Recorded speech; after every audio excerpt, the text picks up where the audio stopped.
Hello friends, स्वागत है आपका अपनी YouTube channel state knowledge TV Hindi में। जी हाँ दोस्तों, मेरा नाम है गुरदीप और आप देख रहे हैं state knowledge TV Hindi news. आज 4 फरवरी है और आज सुबह सुबह जानेंगे हरियाणा की फटाफट मुख्य समाचार, बड़ी खबरें। आगे भी आप यदि हरियाणा की हर खबर जानना चाहते हैं रोजाना सुबह सुबह फटाफट, तो स्टेट नॉलेज टीवी हिंदी को सब्सक्राइब जरूर कर लीजिएगा। शुरू करते हैं मौसम अपडेट से।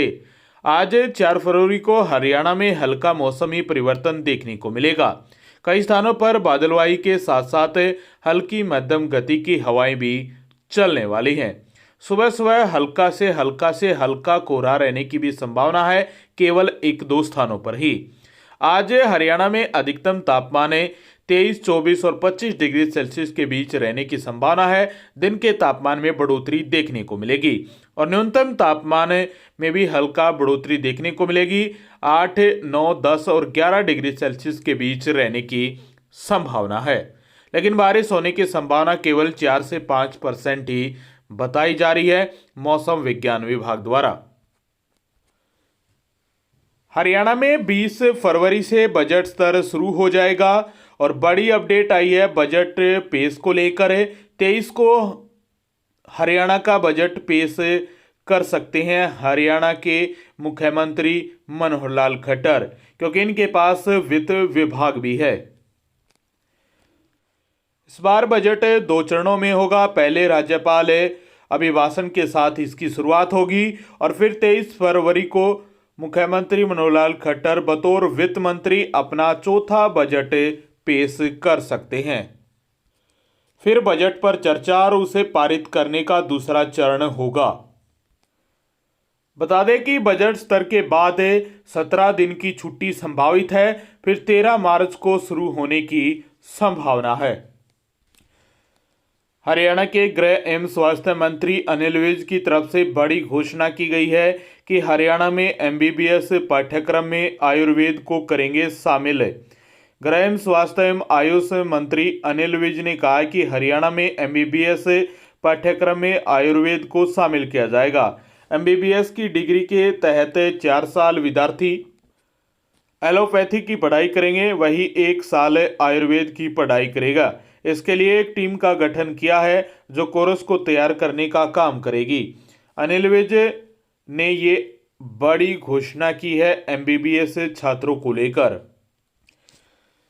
हरियाणा में ओल्ड पेंशन को लेकर कर्मचारियों के लिए आपकी तरफ से आम आदमी पार्टी की तरफ से बड़ी घोषणा की गई है कि ओल्ड पेंशन स्कीम को लेकर आम आदमी पार्टी का बड़ा दांव खेला है हरियाणा में सरकार बनने पर ओपीएस बहाली का ऐलान किया है।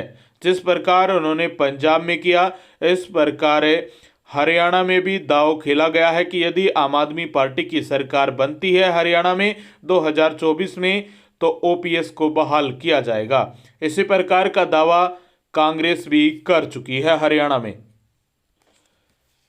हरियाणा के उप मुख्यमंत्री दुष्यंत चौटाला की तरफ से बड़ी अपडेट आई है। दुष्यंत चौटाला ने कहा कि गांव में खोले जाने वाली डिजिटल लाइब्रेरी की योजना को आगे बढ़ाते हुए इसे मंदिरों के प्रांगणों के साथ भी जोड़ा जाएगा। उन्होंने कहा कि इसे समाज के लोगों द्वारा दिया गया नारा जहां देवालय वहां पुस्तकालय साकार होगा। तो बड़ी अपडेट आई है कि हरियाणा के हर गांव में लाइब्रेरी खुलने जा रही है और साथ में मंदिरों के प्रांगणों को भी इस लाइब्रेरी से जोड़ा जाएगा। उनके प्रांगणों में भी लाइब्रेरी खोली जाएगी। हरियाणा विद्यालय शिक्षा बोर्ड की तरफ से बड़ी अपडेट आई है। हरियाणा विद्यालय शिक्षा बोर्ड द्वारा सेकेंडरी और सीनियर सेकेंडरी वार्षिक परीक्षा के लिए अस्थायी मान्यता प्राप्त विद्यालयों के परीक्षार्थियों के लिए ऑनलाइन आवेदन पत्र 4 यानी आज फरवरी से बोर्ड की वेबसाइट पर लाइव किए गए हैं।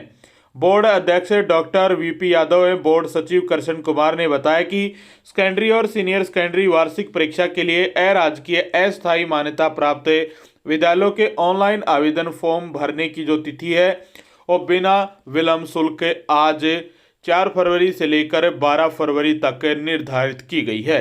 उसके बाद आपको अतिरिक्त जुर्माना देना होगा, विलंब शुल्क देना होगा, क्योंकि 1 साल के लिए और एक्सटेंशन दिया गया है। यानी इस साल जो ये 1338 स्कूल हैं जिनको मान्यता नहीं है, इनमें 60,000 से ज़्यादा ऐसे बच्चे हैं जो बोर्ड की क्लासेस में पढ़ रहे हैं।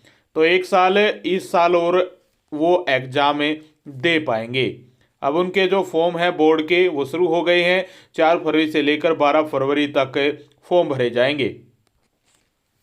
हरियाणा में पंचायती चुनाव हुए थे। अब पंचायती चुनाव में जो इन उम्मीदवारों ने खर्चा किया था उसको लेकर अपडेट है कि एक नोटिस जारी किया गया है, निर्देश जारी किया गया है कि 28 फरवरी तक चुनाव खर्च का पूरा ब्यौरा लेने के लिए कहा गया है। वो सारे ऐसे हैं जिन्होंने ब्यौरा नहीं दिया है, तो 28 फरवरी तक के लिए ब्यौरा देने के निर्देश जारी किए गए हैं पंचायतों को लेकर।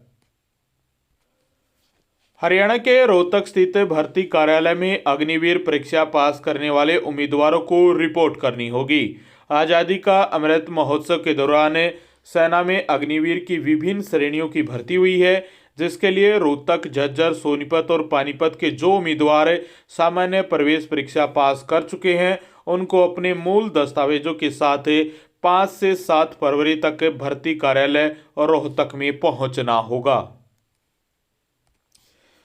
बड़ी अपडेट आई है हरियाणा विद्यालय शिक्षा बोर्ड भिवानी की तरफ से कि सेकेंडरी और सीनियर सेकेंडरी परीक्षाओं के तिथि पत्र में बड़ा बदलाव किया गया है। आप नई जो डेट शीट है 10वीं और 12वीं की परीक्षाओं को लेकर वो आप बोर्ड की वेबसाइट से डाउनलोड कर लीजिएगा। सीनियर सेकेंडरी की 14 मार्च को होने वाली राजनीति विज्ञान विषय की परीक्षा 13 मार्च को तथा 13 मार्च को होने वाली सैनिक विज्ञान, नृत्य, मनोविज्ञान एवं संस्कृत व्याकरण भाग 1 विषय की परीक्षा 14 मार्च को करवाई जाएगी। वहीं सेकेंडरी की 13 मार्च को होने वाली गणित विषय की परीक्षा 14 मार्च को होगी। संशोधित तिथि पत्र बोर्ड की वेबसाइट पर अपलोड कर दिया गया है। बता दें कि सेकेंडरी कक्षा की वार्षिक परीक्षाएं 27 फरवरी से प्रारंभ होकर 25 मार्च तक है और सीनियर सेकेंडरी की वार्षिक परीक्षाएं 27 फरवरी से आरंभ होकर 28 मार्च तक करवाई जाएंगी। शेष परीक्षाओं की तिथि भी यथावत रहेगी। आप बोर्ड की वेबसाइट boardof-school-education.gov.in की वेबसाइट पर जाकर आप पूरी की पूरी डेट शीट डाउनलोड कर सकते हैं। आप ये डेट शीट भी देख सकते हैं कि इस प्रकार की जो डेट शीट है वो जारी कर दी गई है। गुरु रविदास की जयंती पर सरकार की तरफ से बड़ी घोषणा की गई। गुरु रविदास के नाम पर होगा गांव रसूलपुर में बनने वाले मेडिकल कॉलेज का नाम। CDLU में संत शिरोमणि गुरु रविदास जी के नाम पर स्थापित की जाएगी चेयर।